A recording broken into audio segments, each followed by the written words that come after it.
Welcome to the Board Game Marketing Podcast. Let's cue the intro.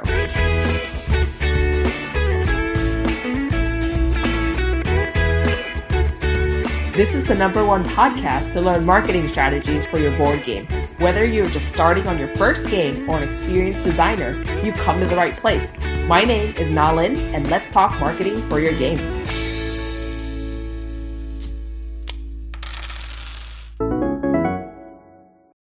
Hello, everyone. Welcome to another episode of the Board Game Marketing Podcast. In this podcast, I interview creators who have successfully funded their ideas on Kickstarter to learn more about their journey to launch and help you formulate your own plan. I also bring on experts in the tabletop space to talk about all the facets of marketing and building your game publishing company. If you've been listening for a while now, you know that I hold nothing back. So in these episodes, be prepared to hear me ask the hard questions and really get down to the finer details. Let's get started. Hi, everyone. Welcome to the Board Game Marketing Podcast. Today, we are super lucky to have James on the show, and I'm so excited for everything that he's going to be sharing with us today. So, James, welcome to the show. Hello. Nice to be here.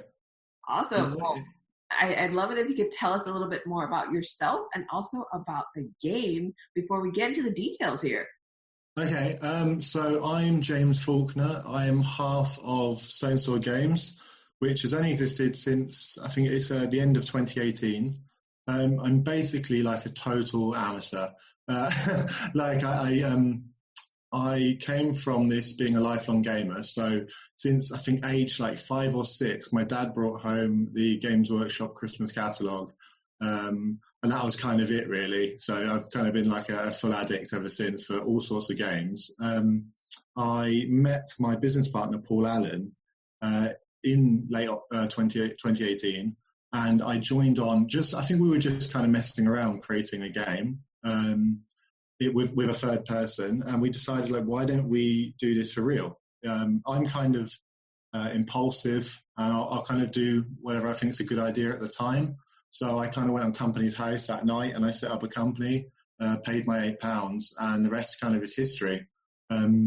We've published Hogs of War, the card game, which did pretty well, like for first release, and we followed it up with Hogs of War, the miniatures game, which I think pulled in something like 112k on the Kickstarter itself, plus all the retailers who have been really coming out of the woodwork to support the project. It was based on previous IP, so in 2000, Hogs of War came out on the PlayStation 1. It was famously partially voiced by Rick Mayall. It had a really, really schlocky British sense of humour, like very dry and over the top, and it kind of resonated, and we just, being both massive fans of the game, we spotted it as an opportunity. We got in touch with the owner, and we went from there. That's amazing. I love that you started this love for games much earlier on in your life, and it just absolutely did this. Well, I think so. One of the main things that changes that might be different from myself, from people like Paul, is that I am very, very ADHD, like very ADHD. To the point that I've been used in like a study of like, hey, look at this adult guy with ADHD. And it kind of guides everything I do. And it means that I end up working very fast. And so if I think something's a good idea, I know that in my head, it's only going to be a good idea for a couple of months. So when I met Paul, we had this fascinating moment of, Paul is a very measured person, so he kind of will think about everything before he does it. He'll weigh everything up, and often he's like paralyzed by that indecision. So as soon as we met up, I kind of realized that, you meet people in life that like business partners and friends and physical partners, and you kind of click with that person and realize there's something special going on. And I think from meeting Paul, it kind of accelerated both of our journeys. So Paul had already published a game in late 2018 under Strangely Games called Full Moon Jacket, and it was a alternative history kind of like pulp fiction game about American and native Vietnamese forces in like a mock Vietnam War against werewolves. It was very pulpy, it was very beautifully done. I think some of the sculptors who worked on the game are now at Games Workshop, and Paul really hit a faltering point where personally, he had some bad things happen in his life, and it really stalled the campaign. So when I met Paul in late 2018, he hadn't got the game out yet. And I think like part of our magic and the reason Hogs of War has done really well is that we can balance each other's as our faults. And so Hogs of War kind of fell out as a natural development of the process, really. Wow, yeah, I love that you talked about the balance between the two of you and how, the different approaches came together to really, bring this game to life. You mentioned earlier that you struggle with ADHD, and then you have, this, period of focus, and you kind of go to something else. Can you talk more about kind of how you go through the game development process and, and just figure out what to focus on, when to focus on it? Yeah, so basically I'm 27 now, and ADHD has kind of guided everything about my personality from day one. And it ends up meaning that I can think about 5 things at the same time, in a fantastic way, like almost like a superpower sometimes. But at the same time, I can be absolutely paralyzed by moments of bad, poor focus and stuff like that. And Paul is a lecturer for games design. So he's got a very organized, very disciplined, very academic approach to the whole process.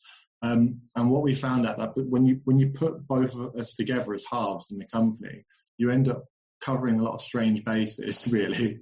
And that kind of works. So our process with game design, and a lot of game designers are going to absolutely cringe about this, but because I'm so impulsive, I've done this 3 times now. I've gone and bought the art before there even was a game, which isn't the recommended route. I think for a samurai game we're working on now, I put down $2,500, and there's no game. There wasn't. And Paul then plays this fantastic part where, as a games designer who lectures and he's got a real structure, it's kind of like, have you ever seen Ready Steady Cook? No, I'm not familiar with that one. So Ready Steady Cook, right? It was an old TV cooking show with I think it's Ainsley Harriott, and they used to give them a big sack of vegetables and meat and stuff like flour and salt, and then they basically had to go and create something using those ingredients. And it was really fantastic because the idea is that they have something that you could feasibly go and get in your local corner shop, but they create a meal out of it. And I think one of the brilliant things with the drama is that when you give people set ingredients, they have to do something good with it. So it's kind of like a Jekyll and Hyde situation where I like to work very, very fast. I like to work very, very explosively. When I'm in a full flow, I'll work 70, 80 hours in 1 week. And I'll just go absolutely mad into a project, and I'll order the art, I'll get components ordered, I'll start making stuff. And then Paul is this fantastic organizer who basically at the end of the day wraps everything up. He's also a graphic designer by trade, so he's fantastic for doing prototypes. And I think between the two of us, we kind of muddle through. It's a very rudder and oars approach where I'll be the rudder, but then Paul will come in with the oars and make sure we're kept on track. Wow, I love kind of the imagery that you painted here, where you're just bring in just ingredients, and then Paul's in the back end just trying to put this together into this beautiful meal. Desperately trying. But I think I've been blessed so far in my life that everything I've done has eventually turned around and made money. And maybe it's because I'm young and I have this kind of arrogance or ignorance about the future, but I feel like the system works because this unnatural pressure you put yourself under, it really propels you to do something great. There's that saying, adversity breeds success. You never get, the second fastest runner in the world isn't happy with being the second fastest. They want to be the first fastest. But that unhappiness and that self-drive is the reason they're the second fastest person on the planet in the first place. And I feel like that's what Paul and I give each other. We almost set each other quests in terms of, hey, Paul, I just ordered this art. It was really stupid of me, but now we've got to make a game. Yeah, I love how you're kind of drawing kind of this giant world that we're stepping into for the two of you, and how you guys balance each other out. So with all this said, the structure that Paul brings is kind of this, you mentioned kind of chaotic energy that you bring too in a way. How did this apply to the marketing for your campaign as you were leading up to your launch? So the the real trick, I think, and the reason we were successful with this launch, and I'll completely, like, cards on the table say it, is because of the 1-2 punch. I think we identified very cleverly that there was an IP that we generally both were interested in and we generally both loved as kids, and that IP still resonated. And then I think the fact that we launched a card game off that IP, it was kind of like gauging the interest, because essentially a card game doesn't cost much to produce. It's like from China, if you use a Chinese or Indian manufacturer, like you're looking at, like, you can get 1,000 copies of your game made up for $4,000, and then you're just importing it. And the 1-2 punch from Hogs, the card game, it gave us like this fantastic chance to prove the quality of our games, because obviously when you go on Kickstarter and launch your first project, very rarely are you trusted with that project. There's been too many bad projects on Kickstarter that stung people, and I think by building that first small game, it was a really effective marketing tool, because the IP hadn't been around for a long time. So a lot of places started saying, hey, look, Hogs of War's back. It's not as a video game should, but it is a card game. That's pretty cool. And it meant that when we followed up with the card game and we got the manufactured version out, it was a very good quality and people have really, really enjoyed playing it. It kind of did the marketing for us, because people basically said, hey, look, here's a company, brand new, made a card game's good, and they're actually expanding the scope of what they've done with the miniatures game, and it kind of propelled us forwards organically. Got it. So you're basically like taking in like pretty much like business acumen to figure out what's the kind of lowest point of entry that makes sense for this IP, and also using that to build up credibility for, new games, as in the second launch here. So I used to be a financial advisor, and I also I've done property renovations and stuff like that. Because one of the great things to do in life is you take a wreck of a property and you turn it into somewhere where people can live. It's a really fun thing to do. But effectively, those jobs are problem solving, which is a huge one among gamers, and project management. And I think if you don't approach your product like a product, because that's what essentially a game designer is making, you are making a product, unless you want to do it for fun, which, like, nothing wrong with doing it for fun, nothing wrong with doing it for fun and then making it into a product. But I think that what you don't want to do is approach it like a passion, and you don't work out what are the best things and the best case and the worst case scenarios. And from day one, I always have approached this as though we're doing it as a business, even though we're like friends. It has to be a business first.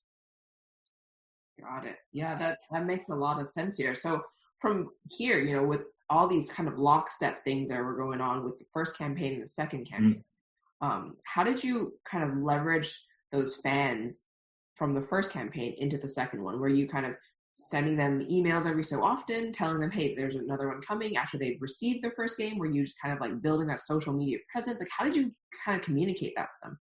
So we're not perfect. Like, we messed up a lot of times in terms of things we could have done. But one of the things we did do really effectively is we had a really great Facebook group that kind of like built up to, I think we're at like 2,500 people. And as guys that basically started we started in late 2018, the company, but we didn't do anything with it until August 2019. So in terms of, that's what, 1 year and 3 months, getting 2,500 people in a group, that was a massive pull.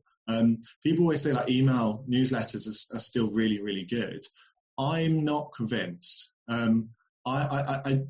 don't know about yourself, but when I have emails, I have like 300 emails a day now coming in to my main account, and stuff gets missed all the time. But Facebook has recently changed the way they look at groups. And so if you interact within a group a significant amount, you'll get a physical notification telling you that there has been stuff posted in that group. And I think that paradigm shift has kind of meant that our focus on the Facebook group and partially the Instagram really, really helped us. It's so much more visual than an email as well. It's so easy to just kind of skim an email, but with Facebook, it's much more accessible, and I think that was kind of like one of the measures of our success. Got it. So like really going hard with your Facebook group here. So tell us more about your Facebook group, right? Like, what were you doing in there to get so much traction, to get so many people in the group itself, to get so much conversation going? I think no. So I think one of the things we definitely got wrong was the conversation. It's something that's very new to Paul and I, as being like on the social media side of it, is creating like a community, that communicates. But one of the things we did do is we used all of the data we had on when to post and what to post, and regular posting, I think, was a big thing. And with the content itself, we always wanted to put something new or exciting in each post, which does become a struggle. And I'd say one of my pieces of advice for other games designers is try and like get a list of interesting things that are going to happen during your campaign, because when it comes to the campaign itself, you'll be so stressed, like you won't be able to necessarily think of things.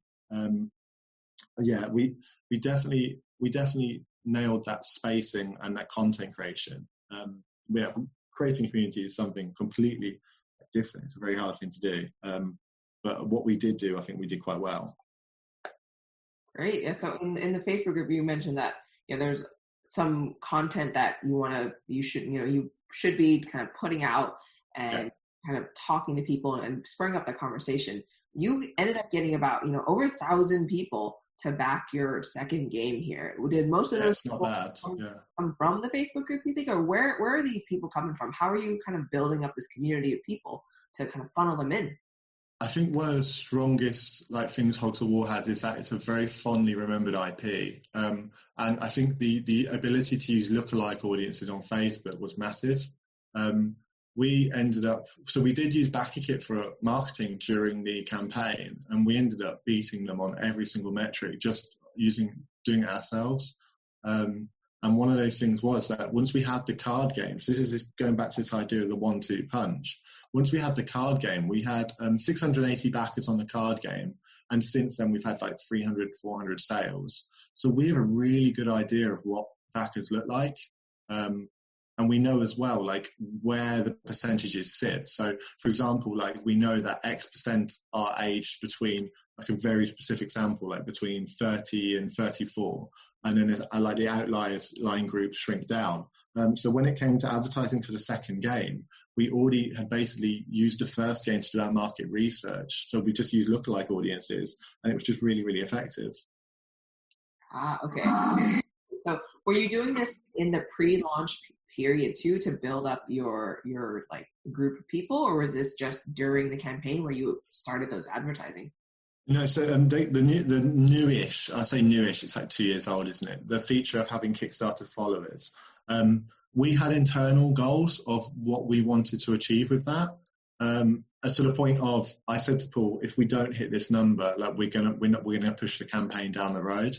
Because I think, and I don't know whether this is true, but I see it from a personal bias. I think launching in September to October this year has been incredibly hard because the competition on Kickstarter is just phenomenal at the moment. Basically, the coronavirus. Now, this is again anecdotal, but I kind of think that over the course of the summer, a lot of gaming companies put their releases back, and so they've really stacked the board for September and October.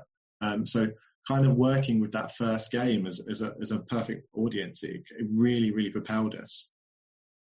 Got it. And when we talked about kind of the promo page that you mentioned here, the Notify Me page, and you said there was a goal you wanted to hit. What was that goal, and how did you push people towards that? Was it just purely ads, or how did you kind of get the word out there?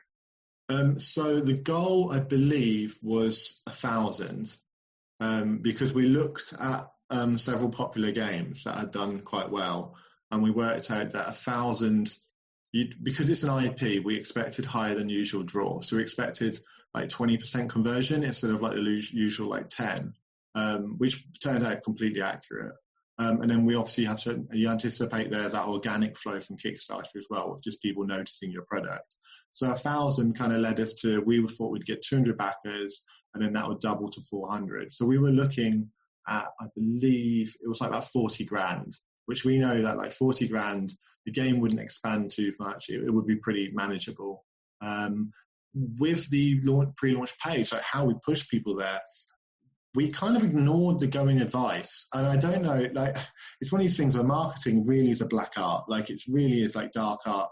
like Magic, like, like the masters will know exactly what they're doing. But then there's this huge strata below the masters, and we're kind of like the amateur professionals, and we have no clue what's right or wrong. So we me and Paul went with our gut, and our gut was that we saw a game called, they did well, and then they cancelled their campaign and they launched again, by the same people as Hall of the Mountain King. In Too Deep. I think it's In Too Deep. Oh, yeah, In Too Deep, yep. Yeah, so their campaign looked really, really pretty. I really liked it. But one interesting thing we found was when we got hit by their ads, you clicked on the link and it went to a pre-launch, a pre-landing page, and the pre-landing page ran through all the mechanics and then said, take me to the Kickstarter. I'd seen some advice, especially in the Board Game Lab community, that said this is a great idea. But from my own point of view and my own experience within like financial marketing and like property, I was just thinking that's another middleman to get to what you want, which is them to follow the campaign, right?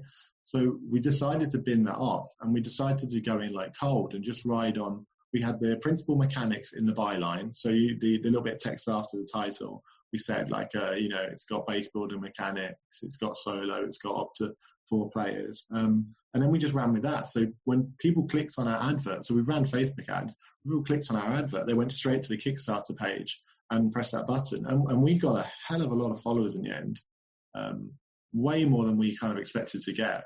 And it's so hard to say why, but I think part of that is the ease of clicking. I don't know. Got it. Yeah, no, I love that you talked about how marketing is just pretty much like the dark arts or the black arts. Yeah. It really is all about experimentation. Yeah.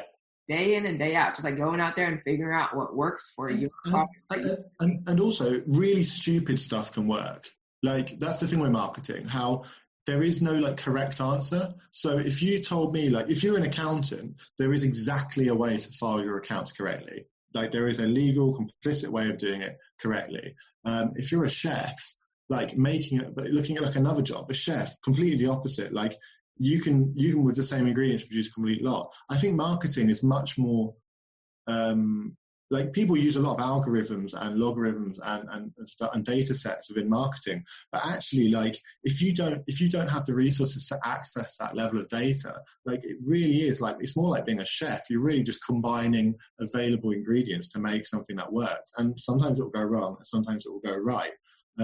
We didn't try anything fun with Hogs. I think that's one of the things looking back, where there was a fantastic game the other day. I don't know, this may be ADHD or just the fact it's 7:30, but I can't remember the name of it. They sent out these postcards, and the postcards were drawings of a town, and loads of influencers got them, and they got one every few weeks until it formed a picture, and the picture was like the art from the game. I think that's something that is really beautiful as well. And I think if as a games designer, like, that's something I definitely would advise other people to do, and we're going to look at it, because it creates that viability that pushes people to a Kickstarter, regardless of whether you have a huge landing page or not. It kind of creates that hype. So basically kind of thinking out of the box and like trying new things to get people to talk about your game and like post about it and kind of chatter with other people. Yeah, absolutely. And that's something, it's also like, it's very low cost. And it's something that you can really create like a fan club around as well. Hugely would like be looking at it in our next campaign, and we think it's really exciting. And it's something that I'd love to have done more with Hogs, I think. The actual marketing end for Hogs for us was, we basically cheated by having the card game out. We knew exactly who we were going to pitch at. Now, we didn't expect it to do that well, but I think that's testament to how much time Paul and I put on actually making the game look good, which, was a lot. Yeah, so it was the previous backers from the previous campaign, the advertising you were running to lookalike audiences, this group that you were kind of growing, right? And you talked about how that probably amounted to maybe like 400 something backers. What did you do during the rest of the campaign to get you to that 1,000 something plus backers that you were ended up? We had some very like lucky things as well happen as well. That I think were fantastic for the campaign. So Lad Bible actually shared an article about the game, And that was kind of like a lightning strike moment where in one day we went up like 400 followers on the Kickstarter campaign. Wow. That was a really amazing moment where, I mean, don't get me wrong, the article was full of typos. It didn't really link to the game project. It was very like clickbaity, like, you know, quick, like, look at this. They didn't really approach us. They could have had loads of media kit copy and stuff like that. But they didn't. But the fact that it happened is testament to how powerful they are. Because I think they had 38 million followers or something like that, and that became, it wasn't a huge amount, it's 400, but I think that was part of the buzz as well. And we had a fantastic review from the Hungry Gamer, and we had from Tabletop, which are a really big wargaming channel. And I think like that kind of thing as well is very important, like, because it's easy for people to talk about your game if other people are saying it's good. If you go to a restaurant and so, like, because your friends recommended it as well, like, you're probably already going in with the idea that it's going to be good. So that was kind of a big draw to the campaign that we really, really enjoyed having. Let's talk about that. The reviews that you mentioned that you had. How did you go about picking your reviewers and reaching out to them and kind of securing them for your game? So reviewing, like, reviews at the moment is probably like our weakest like part of the social media like journey, because we're very, very busy people at the moment, and we didn't know whether we were going to be able to do this as a job full time or whether we were kind of goofing around part time. So Hogs of War, like, obviously took 21 grand on the card game, had 680 backers. It was a hell of a lot of work to get it delivered and produced, but at the end of the day, like, it wasn't something you could have paid the bills with. With Hogs, the miniatures game, is a much bigger project. With the prototypes, though, they take weeks and weeks to manufacture, and that's on top of like the quoted time as well from the prototype manufacturer. What we did with the reviews is we had 5 prototypes made up, and we kind of planned a physical journey for them. It's kind of like a ticket for a ride, right? We treated them like as a piece. Like, we were like, okay, so the reviews are going to go here, then there, then there. And we went off reviewers that we have both love as reviewers, and also reviewers that we've identified as like relevant for that audience. So Hogs of War is kind of a light skirmishy war game. It's very like Advance Wars on the Game Boy, like Advance, if anyone knows that. We knew that maybe a reviewer that is very light, like, isn't going to really resonate with a product. And that relationship spoils both ways, because if a reviewer has a community and that community is of a certain like subset, then they don't want to really change what they're putting out to the world, because you know how like these algorithms work. If you have a drop in traffic and a drop in likes, whatever, like, certain platforms will bury your channel. So we had to identify which reviewers had which market. We've got a big list, really, and a lot of reviewers will self-identify these days, and so that's great. That really helps. How did you end up identifying, again, which reviewers were for which market? A lot of people who are new to this don't really know how to kind of really pinpoint that. There's some very simple ways of doing it, which are 80% of the time going to work, and 20% of the time just bin out the method. But if they have a YouTube channel, for example, you can go on their most, like, look up for stuff like their most liked or their most viewed, and look at the top 5-10. And if those top 5-10 belong to a certain like demographic, it's telling you one of two things. And there is an assumption here. It's telling you that either that type of game is very popular at the moment. So you might have 5 worker placements in the top 5. It might tell you that game is very popular at the moment.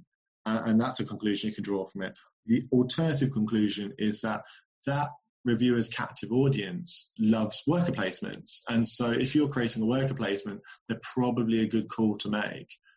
Likewise, it's like competitive card gaming, completely different market spread. So if you've got a guy who reviews Magic the Gathering releases, then he's probably going to be a safe bet for a competitive card game. And that's quite simple. That's just a matter of fact of You don't have to be very smart or very motivated to do it. That's just putting your legwork to do your research. And it's also like a mark of respect for a reviewer, because they probably get a lot of emails every single day, people asking them to do their products. If you can come to them and say, hey, Mr. Reviewer, Mrs. Reviewer, this is why we think our product is really, really good for your channel, for you to be able to show off, because it hits these tick boxes that we see on your content. I think that's kind of helpful as well. Yeah, what kind of things do you prepare to get ready for just sending this email or this like communication piece out to these reviewers?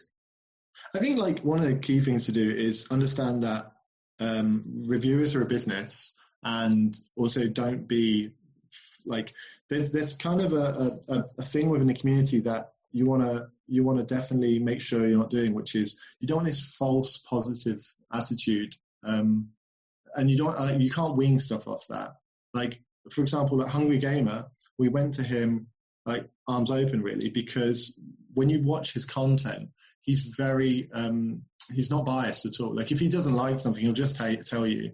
And that was obviously a trend that Tom Vassell, like the Dice Tower, really like perfected and became really famous for. But if you sent Hungry Gamer a review, a game, and it wasn't very good, he's going to tell you. And I think that meant that we could genuinely be excited about him reviewing our content. Now, likewise, if you have a reviewer who you don't agree with their values, like maybe like they do paid reviews and you don't really like paid reviews, then don't pursue like them getting a review of your game, because at the end of the day, like, we're in this to build relationships as well. And you don't want to kind of inject a false sense of sincerity into your business relationships, because at the end of the day, like, after a few years in this industry, it's going to really it's going to look cheap. And so what we did with reviewers is we made sure they aligned with our personal values, and as well as like the market and the customers we kind of wanted to appeal to. Yeah, that makes a lot of sense. Where again, you really want to follow the reviewers that you resonate with, and also you want to kind of talk about your project in, with all their sincerity, right? Exactly. That's what their listeners and their viewers are looking for too. Exactly. And I think like that does come across, even though it's very subtle, it does definitely come across. That being said, I think one of the problems with the relationship between creators and reviewers is that there is no real obligation, and that's fine. Like, that makes perfect sense. But I saw a post the other day on the Design Lab that was very interesting, where someone had sent out 25 copies of their game and they'd received like, I think 2 free reviews back. There is, like, this is kind of as a warning to like other creators, there is obviously a financial problem with that from a creator's point of view. Our prototypes cost, I think, £120 each. And that's 5 prototypes. So we had £700 worth of prototypes. £600 worth of prototypes. If we had done that with a card game and lost the same amount of money and hadn't had the reviews back, I think there would have been a personal kind of emotional stake in that. And that's something you really kind of want to divorce from. So when you look for your reviewers, there is a final factor, I would say, and look at how busy they are. Like, ask that question.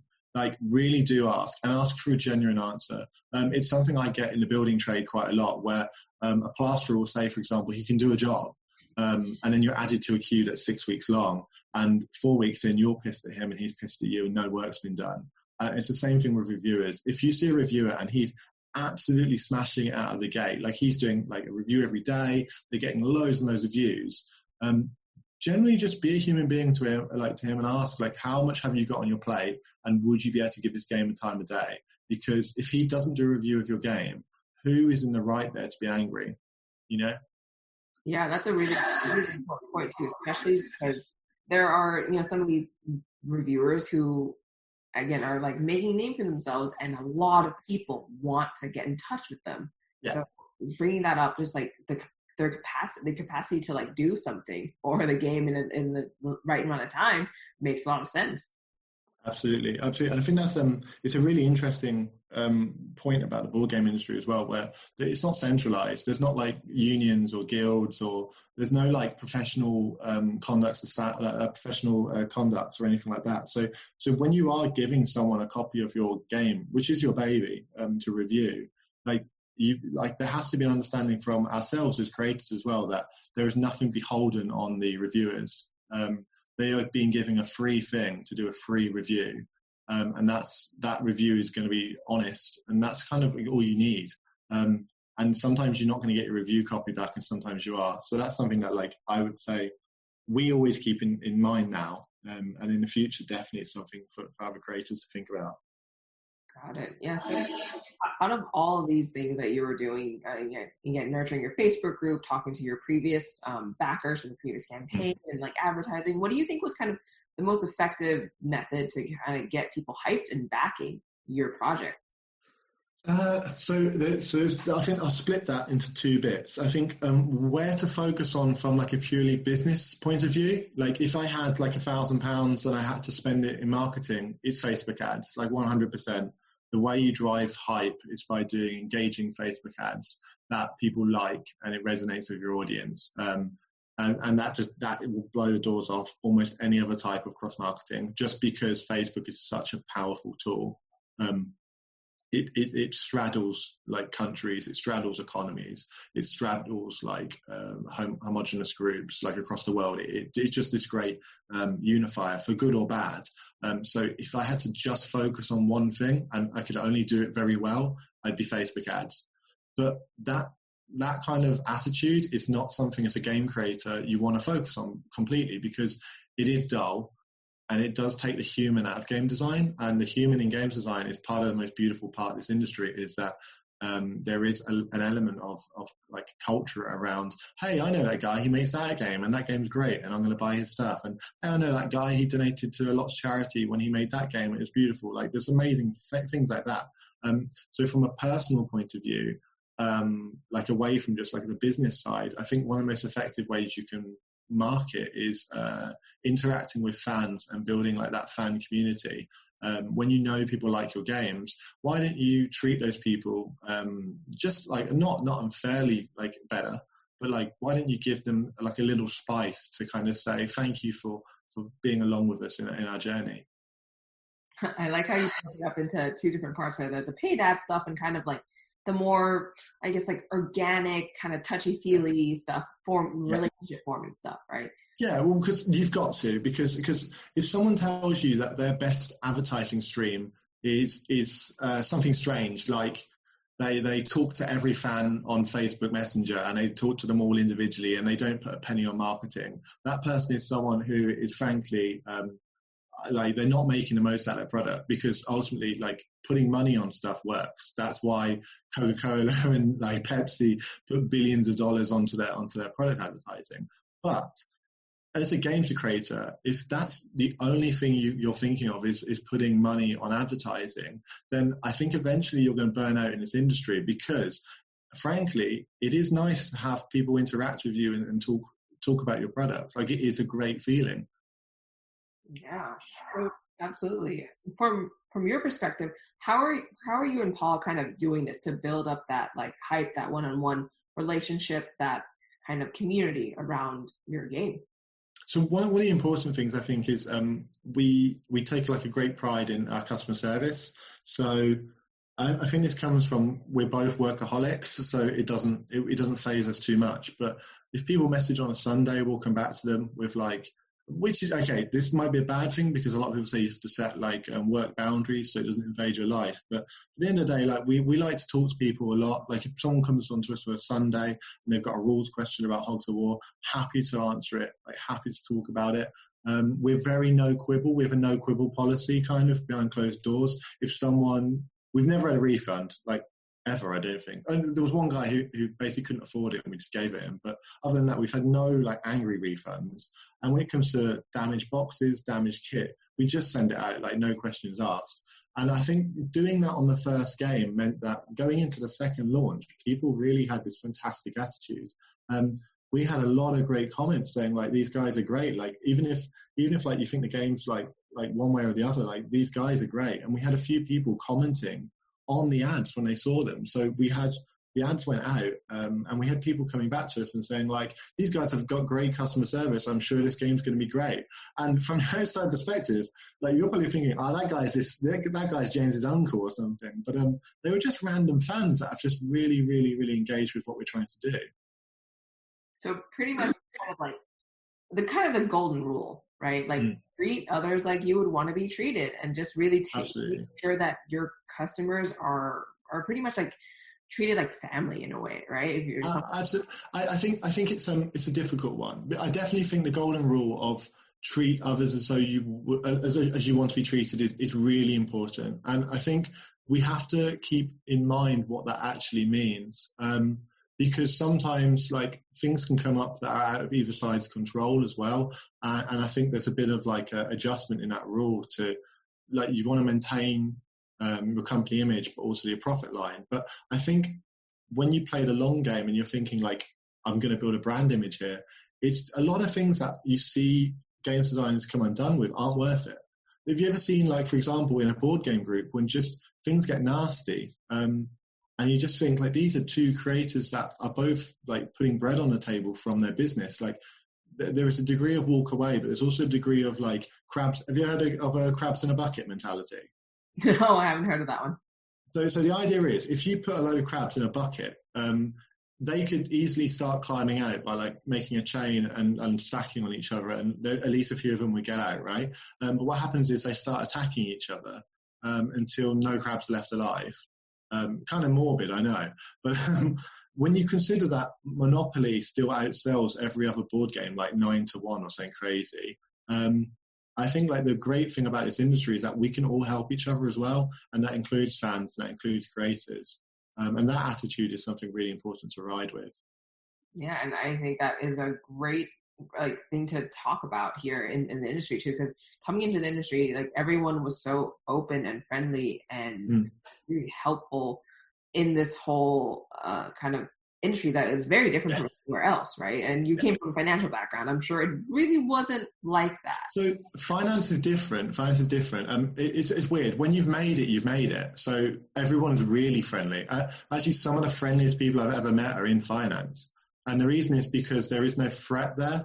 Like, they're not, it's all about threats and competition, right? So one of the interesting things about board games is it's still an amateur, or what you'd call a cottage industry. So I make games from my dining room. You know, you're probably conducting this call from your living room. You know, some of the best models in the UK have come from sculptors just up the road from me, who are probably in the pub as much as they are sculpting. That's the difference between board games and a lot of other industries. With finance, you'll go into a building, you'll be really friendly all day, and you'll get on with people all day. But outside of that building, there is almost no relationship with the team. With board games, it's a hobby, it's an industry that we've taken from the home, and it will never really escape that foundation. Yeah, that's a really good point there, where it's kind of like putting together kind of home and work in a way. Exactly, and I think that it gives board games a lot of the advantages. It gives, when you watch reviewers play board games on YouTube, for example, there's something about the comfort and the closeness to it that is wonderful, and it's really something that other industries don't have. Like, if I go and watch right now something about pension advice on YouTube, it won't have someone's cat jumping across the screen. It won't have people, like, cracking beers open together. It won't have, like, the moments that board games give you. And so it kind of it's a different industry to look at. It's like apples and oranges. With board games, that sense of closeness is something that is really, really wonderful, because as a creator, I can kind of have that with a fan, and it's not necessarily inappropriate. It's nice to be able to talk to a fan, and they tell you exactly what they like and what they didn't like about your product. I love it. And if people want to learn more about the game and kind of what's next for you all, like, where can they get in touch? Where can they kind of find you? So we have a small Facebook group at the moment, Stone Sword Games. Best thing to do at the moment, because Hogs of War is our main product, is to follow Hogs of War, the card game. It's under, I think it's the short URL, but there's also, just put it into Facebook and it'll come straight up. We've got www.stoneswordgames.com as well. This is one of the funny things. You've caught us at a funny time because we are a company that's transitioning. Back in summer this year, we were very small. We'd made 21 grand plus several hundred sales for our card game. And we've caught at a fascinating point because Paul and I are now left with this almost like ontological question, like this question about existence of, do we become something like big? Do we go for the gold? Do we do something comfortable? Do we kind of like keep doing what we want to do? So what you'll see over the next few months is hopefully a series of announcements about our future really, and our creative like drive and where we're headed. It's going to be a fantastic journey because basically Paul and I, it's a 1 in a million combination, and it just works. It just absolutely works. So is there anything that you can share with us about what's coming up? Yeah, so we there's some stuff that's currently under a semi NDA, so we can't mention it, but we are working with some like really, really big license holders. And we're hopefully going to do something that has never been done before in board games. And I don't mean that like a used car salesman. And actually it has been done. No, like there is something on the cards that if we pull it off, it will have never, ever been done in board games. And that's fantastic. We're also, with the kind of leeway and the audience we've gained of Hogs, Paul and I, we're big history nerds, like massive history nerds. And we really, really... there's obviously like trends with board games, and a lot of samurai stuff has been coming out. And I think one of the things about it is we have been disappointed in some way that the real history of samurai has been kind of lost. There's this inevitability when something leaves its cultural group and enters the West that we simplify it and streamline it. And Paul and I are looking at doing a spin-off kind of range within our current range of historical stuff that is really, really pure and kept to its cultural roots. So that's some great samurai stuff coming up in the next year. Okay, well we're going to be, eagerly waiting for all these announcements. Thank you so much for coming on the show and just kind of sharing all these insights about the campaign and about marketing for it. No, it's absolutely fantastic. Happy to talk to you. What you're doing for the community is really, really good. You've noticed there's a gap in terms of something special for creators, like not just for consumers of board games. You've spotted that creators, we really don't know what we're doing a lot of the time. And I think your advice has been just absolutely fantastic. Like you are a small part of this whole journey for us. In terms of the advice you've given out has been like great. Really, really appreciate what you do. Well, thank you so much for those kind words, James. And again, thank you so much for bringing these games to life and this IP from PS1 to life. And absolutely, bring joy to the world through that. Yeah, absolutely. Well, 2020 has been a strange year so far, so hopefully we'll see you after Christmas, and 2021 will be a great year for us and a great year for yourself. Sounds great. Thank you. And that wraps up our episode today. If you found what we talked about today helpful in any way, please be sure to leave a review to help others find this podcast. And most importantly, if you're feeling that fire and you're ready to get started on your Kickstarter campaign, be sure to head to the show notes of the podcast.